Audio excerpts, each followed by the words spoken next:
Bonjour, this is Julien the Frenchman who makes French pronunciation videos here on YouTube, and we are looking at how to say the name of the inhabitants of Paris, the capital of France, different ways in English which one is correct, and how to say it in French as well. So, in British English, this is normally said as Parisian, Parisian.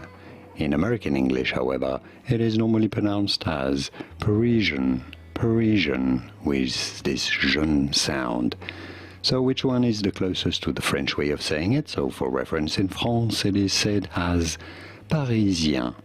You need to know that the last A of Parisian is replaced with an E when you spell it in French, and it is said as Parisien.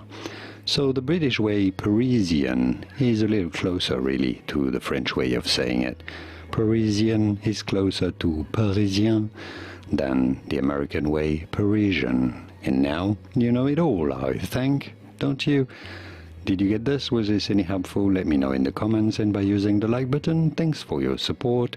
More videos on how to pronounce more interesting words from French, whose pronunciations aren't always obvious. Some interesting names of sites in Paris too. Thanks for watching. Merci. Au revoir.